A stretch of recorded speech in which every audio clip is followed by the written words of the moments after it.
नमस्कार, आप देख रहे हैं बिग ब्लॉग। और दोस्तों, दुनिया में भारत को नंबर 1 पर लाने वाले रतन टाटा अब हम लोग के बीच नहीं रहे। 9 अक्टूबर 2024 की रात 11:30 के आसपास इनका निधन हो जाता है। पूरा देश इन्हें श्रद्धांजलि भी दी है।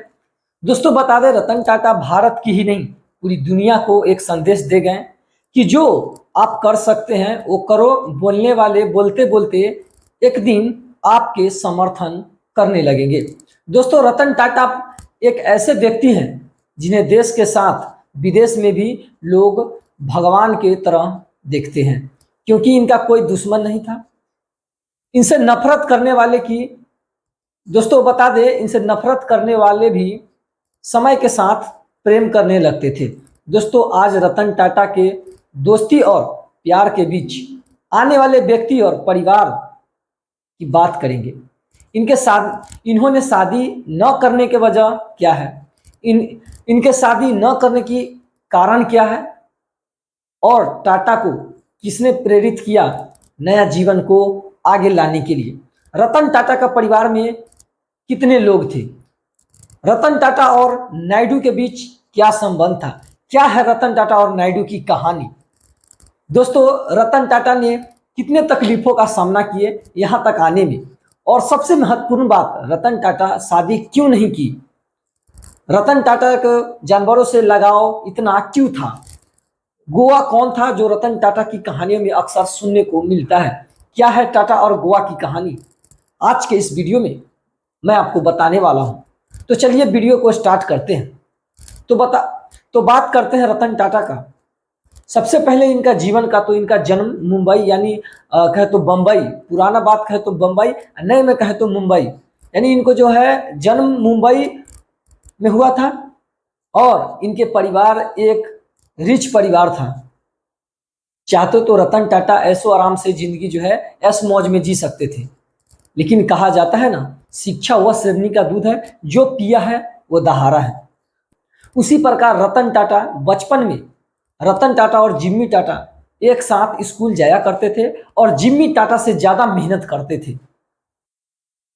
रतन टाटा ज्यादातर अच्छी नौकरी की तलाश में रहते थे, लेकिन एक समय आता है, अचानक इनका माइंड सेट चेंज हो जाता है और रतन टाटा जिम्मी टाटा से कहते हैं, मेरे भाई, ऐशो आराम ठीक है, लेकिन जीवन में अच्छा जीवन जीने के लिए नौकरी करना चाहिए, अच्छी नौकरी लेना चाहिए। दोस्तों बता दें, रतन टाटा और जिम्मी टाटा दोनों भाई थे। दोनों मुंबई के कैंपियन स्कूल से अपना स्कूली शिक्षा पूरा किए थे। उसके बाद स्कूली शिक्षा कुछ दिनों तक जॉन कॉनन स्कूल मुंबई से भी किए थे। उसके बाद रतन टाटा ने आगे का शिक्षा विश्व कॉटन स्कूल में दाखिला लिया और विश्व कॉटन स्कूल से अपनी एजुकेशन कंप्लीट की। दोस्तों बता दें, सबसे अहम जानकारी कि रतन टाटा के परिवार यानी नवल टाटा और सुनी टाटा, इनको टाटा परिवार के गोद लिया गया था। इनको जो है टाटा परिवार ने गोद लिया था। इससे पहले इनके परिवार की एक मध्य वर्गीय परिवार से थे। इससे पहले इनका परिवार भी एक मध्य वर्गीय परिवार से थे। दोस्तों बात करते हैं रतन टाटा के परिवार का। तो रतन टाटा के माता सुनी टाटा और पिता नवल टाटा, रतन टाटा बच्चा ही थे तब इनका माता पिता का जो है तलाक हो गया था। तब से रतन टाटा और जिम्मी टाटा को उनकी दादी, रतन टाटा की दादी जो है देखभाल एवं पोषण पालन की है। टाटा परिवार ने इनके परिवार को गोद ले रखा था, इसलिए इन्हें ज्यादा तकलीफ का जो है सामना करना नहीं पड़ा और जीवन मौज मस्ती में रहा। फिर भी रतन टाटा का जीवन कठिन रहा, क्योंकि रतन टाटा मेहनती थे और ईमानदार थे। दोस्तों, नवाज भाई टाटा यानी रतन टाटा की दादी अहम रोल निभाई रतन टाटा और जिम्मी टाटा के जीवन में। इसके बाद रतन टाटा 17 वर्ष की उम्र में न्यूयॉर्क अमेरिका चले जाते हैं और रतन टाटा की दादी भारत में ही रहना और पूरे परिवार के साथ भारत में ही रहती है। रतन टाटा न्यूयॉर्क में अपना उच्च एजुकेशन यानी आर्किटेक्चर प्रोग्राम में एडमिशन ले लेते हैं। अब कहानी स्टार्ट होता है इनके जीवन का, परिवार प्रेम का। प्रोग्राम के कुछ महीने बाद रतन टाटा सर को एक लड़की से प्रेम हो जाता है और यह प्रेम रतन टाटा सर को इनके जीवन का सपना दिखाने लगता है। जैसे फिल्मों में आप देखते हैं, उसी प्रकार लेकिन रतन टाटा सर को इसके साथ भी कई और लड़की प्रपोज देती है, यानी प्रपोजल देती है, लेकिन रतन टाटा सर भारतीय मध्य मान्य मर्यादा के लोग, इन्हें जीवन साथी चाहिए था। इनके माता पिता के तलाक से इन पर बहुत बुरा प्रभाव पड़ा, इसलिए रतन टाटा जानते थे हमारे आने वाली पीढ़ी को जो है इस तरह से निगेटिव प्रभाव ना हो, और इनका जीवन साथी बनने के लिए जो तैयार हो गई थी, शादी के लिए मान भी गई थी। दोस्तों समय बीतता गया, रतन टाटा सर का जीवन साथी के लिए चुना गया, प्रेमी के साथ साथ पत्नी, इनको एक अलग परिवार के साथ नया जीवन दिखने लगा। समय के साथ इनका पढ़ाई का कोर्स भी पूरा हुआ। इनका कॉर्नल यूनिवर्सिटी से bachelor of architecture program degree final हुआ। तो इन्होंने सोचा अब जो हमें नौकरी लेकर शादी कर लेना चाहिए, लेकिन किस्मत को कुछ और मंजूर था। उसी बीच रतन टाटा की दादी नवाज टाटा की तबीयत बहुत ज़्यादा खराब हो जाता है, यानी तबीयत बहुत ज़्यादा बिगड़ जाता है। अब रतन टाटा कैसे न जाए अपने दादी नवाज टाटा से। रतन टाटा ने अपने दादी नवाज टाटा से बहुत प्यार करते थे, तो कैसे ना आए भारत। तो रतन टाटा अपने प्रेमिका से कहते हैं, मेरी दादी की तबीयत ठीक नहीं है, मेरे जीवन की एक अहम हिस्सा है, इनके बिना मेरा जीवन अधूरा है, तुम चलो मेरे साथ भारत, वहाँ हम भारतीय संस्कृति के अनुसार दादी के सामने शादी जो है करेंगे। तो दादी भी बहुत खुश होगी, लेकिन किस्मत को कुछ और मंजूर था। कहा जाता है ना, जो होता है अच्छे के लिए होता है। लेकिन रतन सर जिससे प्रेम करते थे वो ही तो राजी हो जाती है, लेकिन उनके परिवार वाले बोलते हैं अगर आप अपना देश नहीं जाओगे तो हम अपनी लड़की से जो है आपको शादी कराएंगे, नहीं तो ये संभव नहीं है, तुम्हें इसी देश में रहना होगा। उसके बाद रतन सर की प्रेमिका भी उनसे उनके साथ भारत आने के लिए मना कर देती है, भारत आने से मना कर देती है। उसके बाद रतन टाटा जो है पूरी तरह परेशान हो जाते हैं। उसी समय भारत और चीन के बीच युद्ध जैसी परिस्थिति बनी हुई थी। जब रतन टाटा को उनकी प्रेमिका भारत आने से मना कर देती है तो रतन टाटा पूरी तरह से टूट जाते हैं और वह गहरी सोच में डूब जाते हैं, जिससे अपना परिवार माना, अपनी धर्मपत्नी माना, बुरा समय आने से पहले ही छोड़ दिया, बुरा समय आता तो क्या करती। उसके बाद टाटा के दिमाग में झंझनाहट पैदा हुआ, लेकिन क्या करते, वो भी तो उनसे प्रेम करते थे। उसके बाद रतन टाटा अपनी दादी से मिलने भारत आ जाते हैं। भारत आने के बाद रतन टाटा भारत में ही टाटा कंपनी में एक साधारण कर्मचारी के तरह कंपनी में भट्टियों में चूना पत्थर डालते हैं और एक साधारण कर्मचारी के तरह काम करते हैं।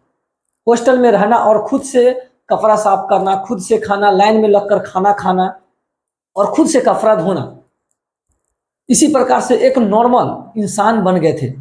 उसके बाद समय बीतता गया। साल 1991 आते ही रतन टाटा टाटा ग्रुप का जो है अध्यक्ष बने और साल 2012 में टाटा ग्रुप को जब अध्यक्ष पद से हटते हैं तो टाटा ग्रुप का जो है वैल्यू 50 गुना बढ़ा दिए। 21 वर्ष के समय में टाटा का वैल्यू 50 गुना ज़्यादा हो जाता है और 50 गुना बढ़ जाता है। वो थे रतन टाटा। उसी बीच रतन टाटा की दादी के निधन हो जाता है, तो रतन टाटा जो है अकेला हो जाते हैं। उसके बाद रतन टाटा जो है अकेले जैसे ही होते हैं तो उन्होंने 2 डॉग पाल लेते हैं, जो जर्मन से शेफर्ड प्रजाति का होता है, जर्मन शेफर्ड प्रजाति का होता है। उसके बाद रतन टाटा उसी को अपना परिवार मानकर उसी के साथ रहना, खाना पीना लगा रहता है उनका। रतन टाटा को जानवर से ज़्यादा लगाव था, खास करके कुत्तों से। दोस्तों अब बात करते हैं शांतनु नायडू। तो शांतनु नायडू और रतन टाटा एक दोस्त से परम मित्र। शांतनु नायडू और रतन टाटा की दोस्ती की कहानी बहुत रोचक है। दोस्तों शांतनु नायडू सड़क दुर्घटना में कुत्तों को मरते देख रिफ्लेक्टिव बेल्ट बनाया और अपने गली के साथ आसपास के कुत्तों को गले में जो है रिफ्लेक्टिव बेल्ट लगाया, जिससे सड़क दुर्घटना न हो। लेकिन शांतनु नायडू के पास उतना ज़्यादा पैसा न होने के कारण जो है उतना ज़्यादा पूरे एरिया में जो है पूरे भारत में ये अपना ग्रुप नहीं चला पाए। दोस्तों बता दें इतना ज़्यादा बड़ा प्रोजेक्ट पर नहीं काम कर पाए तो उनका दोस्त जो है उनसे एक राय लेता है कि क्या ना संतनु हम रतन टाटा से बात करते हैं, क्योंकि अक्सर उनको जो है कुत्तों से प्रेम है, तो रतन टाटा हमारी जरूर हेल्प करेंगे। तो शांतनु नायडू के दोस्त शांतनु को ये आइडिया देते हैं और वह आइडिया क्या है जो आप सुने ही। रतन टाटा के संपर्क में जाओ, वो आपको मदद करेंगे इस प्रोजेक्ट पे। तो बता दें कि शांतनु सोशल मीडिया के माध्यम से रतन टाटा से संपर्क करते हैं और उसी समय से रतन टाटा और शांतनु के बीच गहरा मित्रता का संबंध हो जाता है। तब से लेकर अंतिम समय तक शांतनु नायडू रतन टाटा का साथ नहीं छोड़े। यह था शांतनु और रतन टाटा का कहानी। दोस्तों अक्सर देखा जाता है रतन टाटा अपना बिजनेस में कोई काम करने से पहले शांतनु नायडू से राय जरूर लेते थे। दोस्तों दोस्ती में उम्र नहीं देखा जाता, वो आपका सपना और विचार मिलना चाहिए, ये होता है दोस्ती। अब बात करते हैं रतन टाटा के परिवार के। तो इनके परिवार में कितने लोग थे। दोस्तों बता दें सिमी अग्रवाल ने रतन टाटा सर को छोड़ा कि उसके बाद रतन टाटा की पूरी जीवन औरतों से नाता ही खत्म हो गया। रतन टाटा के परिवार में कुल 3 परिवार थे, जो एक रतन टाटा, दूसरा उनका दोस्त शांतनु नायडू और तीसरा गोवा था। गोवा को गोवा से लाए थे, इसलिए उसका नाम जो है गोवा रखे और अपना परिवार का सदस्य मानने लगे। आइए आज के इस वीडियो में हम बात करेंगे कि गोवा कौन था। रतन टाटा और गोवा की कहानी अक्सर आपको सुनने को मिलता है, लेकिन दोस्तों बता दें रतन टाटा और गोवा के बीच की कहानी क्या है। तो दोस्तों बता दें कहानी का 90% भाग यहीं पर खत्म हो जाता है, लेकिन आज के इस वीडियो में है गोवा के ऊपर थोड़ा हम विशेष चर्चा करेंगे। दोस्तों बता दें जब रतन टाटा पिकनिक मनाने गोवा जाते हैं तो वहां पर एक जो है बीच के किनारे एक डॉग जो है तड़पते नजर आता है। उसके बाद रतन टाटा उसको रेस्क्यू करते हैं। उसके बाद जो है उन्हें खाना पिलाना और गोवा से उन्हें ले आते हैं भारत, और भारत लाने के बाद जो उनका देखभाल करना और उनको जो है खाना पीना A to Z करना, उसके बाद उनको अपना साथी जीवन साथी की तरह रखते हैं और जीवन का साथी बना लेते हैं। ये है गोवा। कि गोवा एक ऐसा डॉग है जिसको रतन टाटा से बहुत ज़्यादा लगाव हो गया। जर्मन शेफर्ड डॉग के निधन हो जाने के बाद जो है रतन टाटा गोवा से इतना लगाव कर लिए कि उन्हें अपना परिवार का एक हिस्सा मानने लगे।